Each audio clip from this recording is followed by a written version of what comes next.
Hello and welcome, I'm Raziel, and so today we are talking about army games. These are the games where you need an army to play them.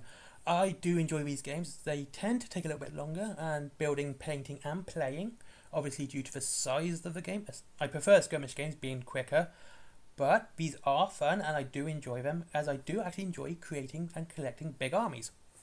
Playing them not so much. However, the thing is, with these sort of games, the initial cost is going to be one of the highest, and this is for a single unit.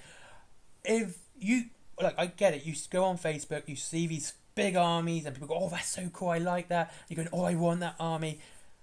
Going out and buying a big army like that straight away is you're gonna have a bad time.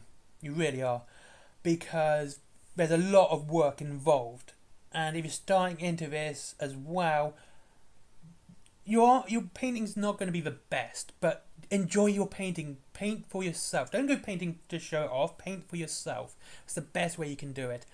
And so when you're painting a lot and you start getting a little bit disenfranchised by, you don't think you're good enough, don't worry about it. Just don't. Okay? But there are many ways to get into these war games and army games, I should say. And now, the first one is two-player starter sets. Now, this could be either the most expensive one or the cheapest one. It depends on how you do it, see? Two-player starter sets are great because you get two armies. Absolutely fantastic. And ironically, and I don't even think anyone would ever expect anyone to say this, ever, in the world and the whole world of wargaming, Games Workshop's the cheapest. I'm not joking. It's cheaper than Mantic, and cheaper than anyone else. Do you know what? Doing the research for this video in particular, that actually shocked me. Their two-player starter set is also the best value. I honestly don't believe I'm saying this stuff, because this is Games Workshop we're talking about, I should be complaining, but I'm not. Right, so Games Workshop but they do have an issue with their starter set, because there's only the one. Now, that's not bad. I mean, they are trying to get you into the hobby. This is meant to be introductory, and it's not a bad starter set if you like Tyranids. Space Marines could do with a little bit more. It's basically the two combat patrol boxes minus a unit each, and you can actually get one of the units for the faction you want, combat patrol box, cheaper than getting the combat patrol box for that army. It's like I said, it's completely weird. You're getting not just an army free, you're getting like half the other army free too. So it really is the best saving one, but it is just the one. So if you don't want to do Space Marines and you don't want to do Tyranids, you're kind of stuck. Whereas other companies, Mantic, Warlord Games, and Parabellum, I've got to say Parabellum is kind of it at the moment. I'll get to them in a minute. Have choices. Kings of War for Mantic have 5 options alone and 3 for Firefight.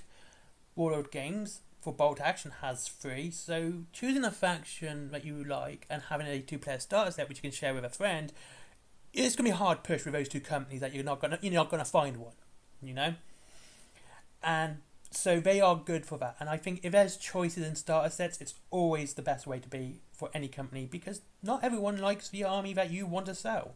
People do like different armies. Parabellum games I've got to kind of go with, because they have the last argument of King's box, which has Sorcerer Kings and City States. Sorcerer Kings are basically Arabian Nights, and not knights as in knights, but as in dark knights, as in moons up stuff. Okay, like Aladdin, stuff like that. There's jinns and all that. It's really cool, right? Just trust me. And City States, which is Greeks, but fantasy Greeks. And the other one, which I go, is actually a First Blood box, which is a skirmish game. But you get so many models in there for the 2 different factions that they are very good starter armies. Especially if you're doing the Radron. Especially if you're doing those guys. You have a very nice little start army. The Old Dominion is quite good as well. I like the Old Dominion, which is Dead Romans. I'm not even joking. So yes, 2-player starter sets are great if you're going to go halves with someone else. Absolutely fantastic. If you want both sides, you tend to be only paying for one half anyway, and generally a saving on that half as well. So it's good if you do want both, but like I said, it is quite a large initial expense if for a 2-player. But it's probably the biggest one, except for Games Workshop, which is the cheapest out of everything I'm going to talk about in this video. And I don't believe I've said that again. The next is the 1-player starter sets. Now, 1-player starter sets are not starter armies. I need to sort of make there's a bit of a differentiation here, because you get the army you want, just a single army, but you also get all the stuff you need with it as well. Conquest has several. Spires is a good one. The Nords is another. They have several for them, and they tend to come with 2 rule sets: the First Blood rule set as well as the Last Argument of Kings rules book as well. Absolutely, like I said, it's a good bargain. Games Workshop has the Horus Heresy box, which, though is meant to be 2 armies, it's just Space Marines. It's 1 army. We all know that. And again, it comes with the rulebook and it comes with everything you need. So those are good if you don't want both factions in a starter set, but you want a bit of choice, but you want everything to go with it as well, which is great. I think that's brilliant. I have no arguments with that. Again, choice is great.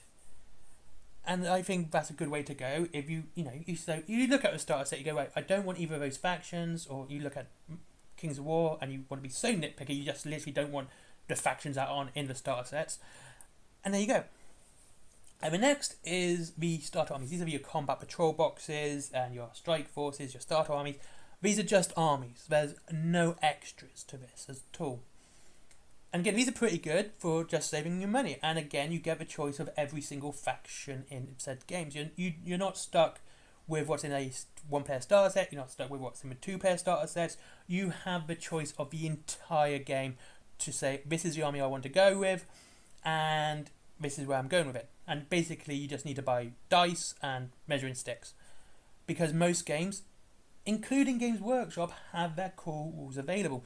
Now, I've got to look at this as someone who's starting into the hobby, and not me being a greybeard and going, okay, because a core rulebook is great because it's just that you're learning the game and you're just getting into it, so you don't need all the advanced rules just now. You just need the basics, and pretty much every company provides these for free for download.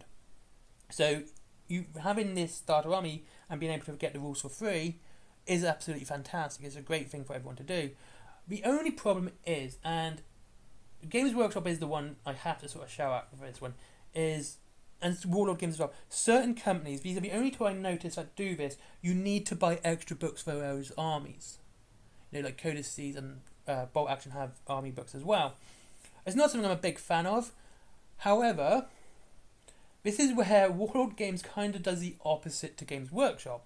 See, with Games Workshop, you get the rules for free. You can play the core rules for free. Okay, and server armies at the moment have free data sheets as well.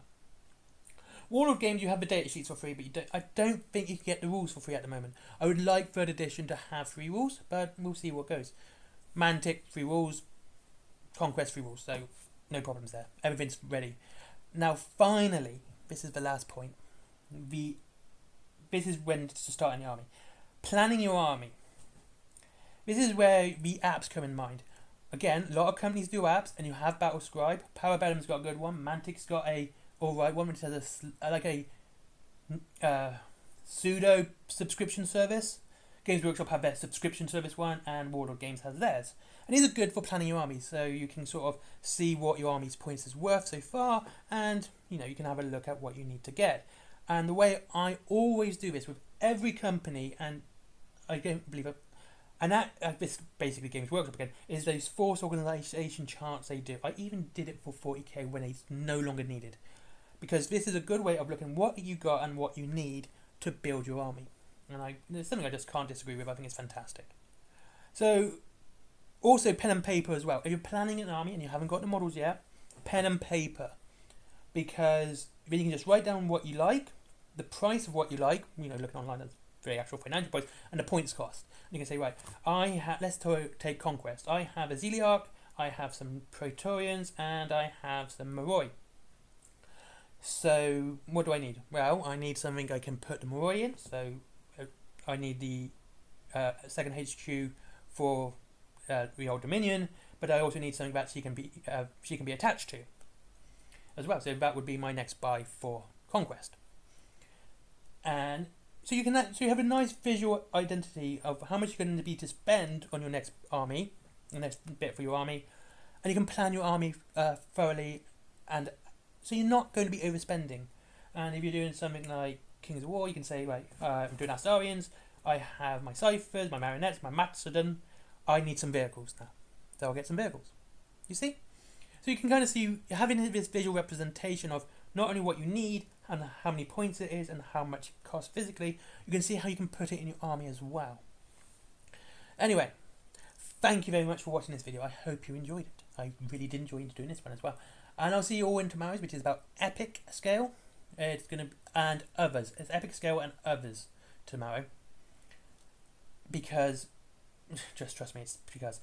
And there it is. If you want to save money on your wargaming, don't forget Wayland games down below. Not Warlord games, Wayland games.